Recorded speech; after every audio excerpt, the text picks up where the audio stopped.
नमस्कार, welcome to career 247 में हूं प्रशांत धवन। नाउ ये जो वीडियो है आज के समय ये जापानीज सोशल मीडिया में वायरल हो रही है। मैं सबसे पहले चाहता हूं ये क्लिप आप देखें। योर एक्सेलेंसी और मेरी छोटी बहन प्रधानमंत्री Takaichi ji, You called me a beautiful younger sister, Prime Minister Modi. But at small meeting before the big meeting, we confirmed that we are on the same page and developed this relationship as brother and sister. Japan and India must leverage our respective strength to become stronger and more prosperous together.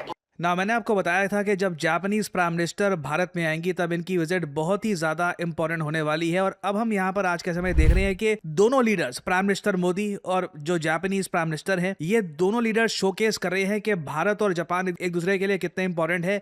जब PM Modi openly ये कहते हैं कि Japanese prime minister इनकी छोटी बहन की तरह है। और आप अगर ऑनलाइन देखोगे कई जापानीज सोशल मीडिया यूजर्स जिनके हजारों की फैन फॉलोइंग है, ये जापानीज सबटाइटल्स के साथ पीएम मोदी की जो क्लिप्स है ये अपलोड कर रहे हैं। तो गोजाइमास। नाउ अगेन पीएम मोदी ने जो यहाँ पर जापानीज प्राइम मिनिस्टर को एक छोटी बहन बुलाया है, इसके पीछे एक लॉजिक भी है। लॉजिक मैं आपको बताता हूं क्या है। भारत जापान के रिलेशंस की जब भी हम बात करेंगे तब जापान के पूर्व प्राइम मिनिस्टर, अब जो असैसिनेट हो चुके हैं, शिंजो आबे, इनकी बात करनी होगी। चाहे यूनाइटेड स्टेट्स ऑफ अमेरिका ने अब इंडो पैसिफिक का आइडिया ड्रॉप कर दिया हो अपने डिफेंस लैंग्वेज में, ये लोग इंडो पैसिफिक का बोलते नहीं है, जापान अभी भी इंडो पैसिफिक के साथ खड़ा है। और इंडो पैसिफिक का आइडिया ही सबसे पहले इंट्रोड्यूस किया था Japanese prime minister Shinzo Abe ने, जो इनकी एक हिस्टोरिकल स्पीच थी इंडियन पार्लियामेंट में, the confluence of the two seas. तो अगर आप पीएम मोदी की जो फॉरेन पॉलिसी है इसको लगातार फॉलो करते आए हैं कई सालों से, तो आपको पता होगा कि पीएम मोदी शिंजो आबे को बहुत ज्यादा हाईली रिगार्ड करते हैं। और जब सनाए ताकेची जब ये भारत में आई तब इन्होंने पीएम मोदी को ये बोला कि जापानीज प्राइम मिनिस्टर शिंजो आबे ये इनके बड़े भाई की तरह थे, he was like her Elder brother. Now since PM Modi और शिंजो आबे का इतना ज्यादा एक डीप रिलेशन था, तो पीएम मोदी ने उसके रिस्पॉन्स में ये कहा कि अगर आप शिंजो आबे की यंगर सिस्टर हैं तो आप मेरी भी यंगर सिस्टर हुई। और उसी के बेसिस पर ये वीडियो सामने आई है। एंड आप अगर इसकी हिस्ट्री समझोगे, अब जो मैंने आपको बताया कि इसके पीछे एक हिस्टोरिकल कॉन्टेक्स्ट क्या है, इसमें आप कह सकते हैं कई सालों की डिप्लोमेसी छुपी है। और जो भी आज के समय जापानीज प्राइम मिनिस्टर भारत में बोल रही हैं, जो भी इनकी स्टेटमेंट है, चाइना इसको ध्यान से देख रहा होगा। मैं एक्चुअली यहाँ पे आपको यही बताना चाहता हूं कि जापान इस वक्त किस लेवल का प्रेशर फेस कर रहा है चाइना से। चाइना की पॉलिसी सिंपल है, ये लोग कहीं से नहीं चाहते कि भारत और जापान की पार्टनरशिप बिल्ड हो। ये लोग मानते हैं कि एक्चुअली आप अगर चाइना की जनता से देखोगे ना, उनकी सर्वेस देखोगे उनकी जनता के, इंडिया को लेकर इतने नेगेटिव नहीं है वो लोग जितना जापान को लेकर है। इंडिया को वो लोग मानते हैं कि हाँ बीच में इंसिडेंट हुआ था, गलवान इंसिडेंट हुआ था, मगर कोई वॉर वाली सिचुएशन नहीं है। ना वो भारत से वॉर चाहते हैं, वो सिविलाइजेशनल पॉइंट ऑफ व्यू से देखते हैं कि भारत से बुद्धिज्म आया था, बोधि धर्म आए थे, बहुत सी चीजें इन्होंने सीखी है भारत से।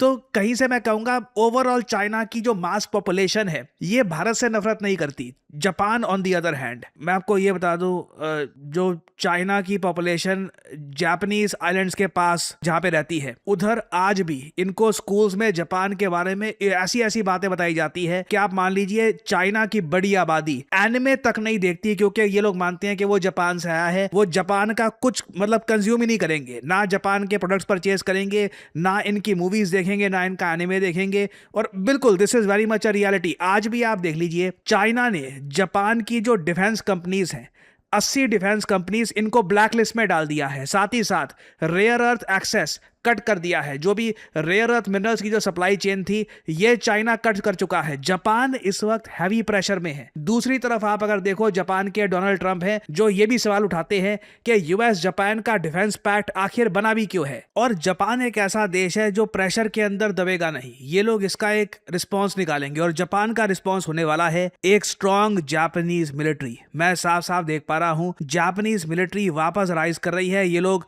बहुत ही जल्द मिसाइल्स बना लेंगे, ये लोग बहुत ही जल्द फाइटर जेट्स प्रोड्यूस करना स्टार्ट कर देंगे। चाइना इसलिए लगातार कभी 40 कभी 40 और टोटल अब 80 हो चुकी है, जो जापानीज डिफेंस फर्म्स हैं इन पर किसी ना किसी टाइप के सैंक्शंस आप कह लीजिए लगा चुका है, ये बोलकर कि जापान इस वक्त एडवांस कर रहा है अपनी रीमिलिटराइजेशन। और एक ऐसे टाइम में जब चाइना जापानीज कंपनीज पर ये सब सैंक्शंस इंपोज कर रहा है, इन पर इतनी सारी रोक लगा रहा है, भारत जापान के साथ डिफेंस कोऑपरेशन करने को तैयार है। आपने देखा होगा पीएम मोदी ने यूनिकॉर्न एंटीना की बात बात करी है जापानीज प्राइम मिनिस्टर के सामने। ये अब कंफर्म हो चुकी है बात कि इंडिया जापान डिफेंस पैक्ट ये साइन हो चुका है स्टेल्थ यूनिकॉर्न एंटीना के इशू को लेकर।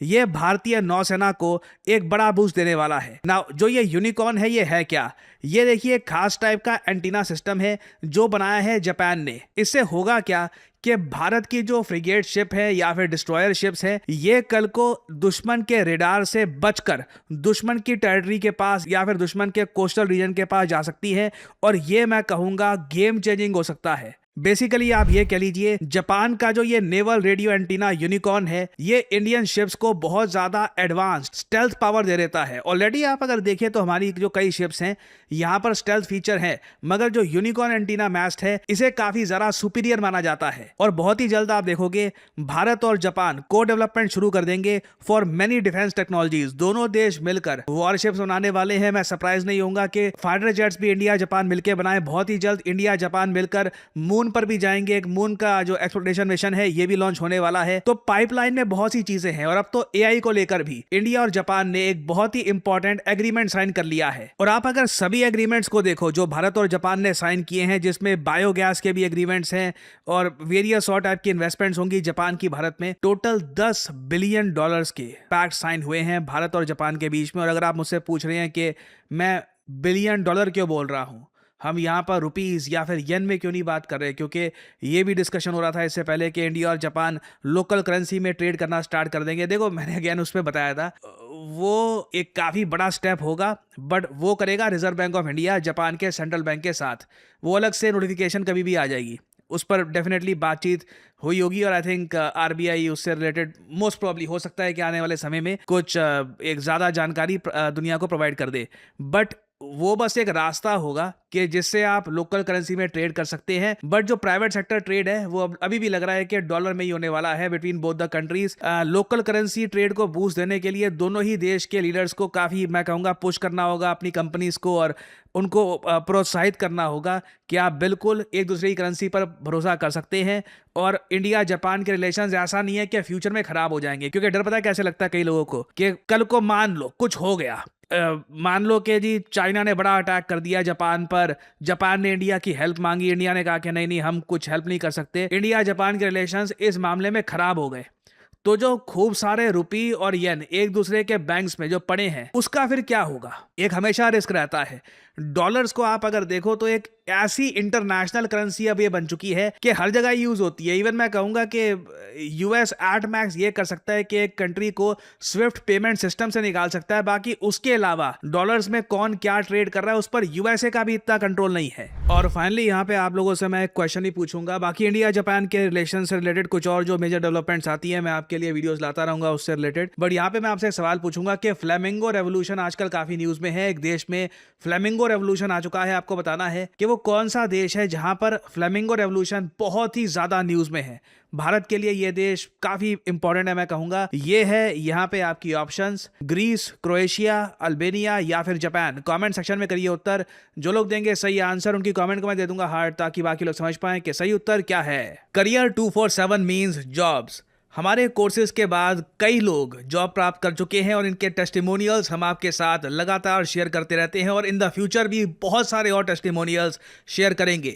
नाउ कई लोग मुझसे ये पूछते हैं कि हमारा जो डेटा एनालिटिक्स कोर्स है ये किसके लिए है, क्या ये आपको सूट करता है या नहीं करता। Well allow me to explain. अगर आपने रिसेंटली अपनी ग्रेजुएशन कंप्लीट करी है, आपको अब ये समझ नहीं आ रहा कि करियर में अब आगे क्या करूं, कैसे अपनी फर्स्ट जॉब करूं, क्या मुझे स्किल्स एक्वायर करनी चाहिए, तो बिल्कुल डेटा एनालिटिक्स एक ऐसी स्किल है जो आपको एक अच्छी जॉब लैंड करवा सकती है। क्योंकि याद रखिएगा करियर 247 में हम सिर्फ डेटा एनालिटिक्स आपको नहीं सिखा रहे, this is data analytics with generative AI. याद रखिएगा जो सर्टिफिकेट आपको मिलता है करियर 247 की तरफ से, this is in collaboration with IBM, जी हाँ, the international giant IBM and NASSCOM। तो इन वेरी सिंपल वर्ड्स, अगर आप अपनी ग्रेजुएशन कर भी रहे हैं इस वक्त, आप BA कर रहे हैं, BCom कर रहे हैं, या फिर आप इंजीनियरिंग में कोई ग्रेजुएशन कर रहे हैं, या फिर आप इंजीनियरिंग फील्ड में हैं, डज नॉट मैटर, आप डेटा एनालिटिक्स का कोर्स कर सकते हैं। This will help your resume tremendously. और क्या डेटा एनालिटिक्स सीखने के लिए आपका मैथमेटिक्स बहुत अच्छा होना चाहिए, कोडिंग आनी चाहिए? None of that. आपको अगर बेसिक कंप्यूटर यूज करना आता है तो बिल्कुल ये कोर्स आपको सूट करता है। आपको बेसिक अंडरस्टैंडिंग है मैथमेटिक्स की, तो बिल्कुल आप एक अच्छे डेटा एनालिस्ट बन सकते हैं। You can learn the skill. तो ये कोर्स एक्चुअली बहुत से लोगों की हेल्प कर सकता है।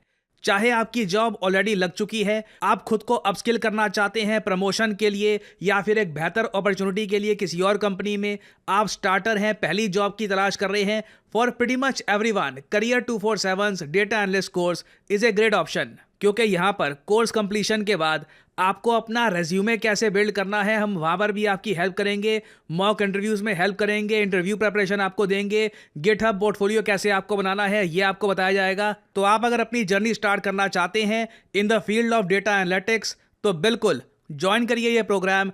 इस वीडियो के कमेंट सेक्शन में जाइए या फिर डिस्क्रिप्शन सेक्शन में जाइए, वहाँ पे आपको ये लिंक मिल जाएगा। लिंक पर करिए क्लिक, यहाँ पे अपना नाम डालिए, email ID, number, discount code obviously यहाँ पर डालिए PD10 ताकि आपको डिस्काउंटेड प्राइस में ये कोड ऑफर हो और करियर 247 की तरफ से आपको कॉल आएगा। आप ये कोर्स कर सकते हैं परचेज।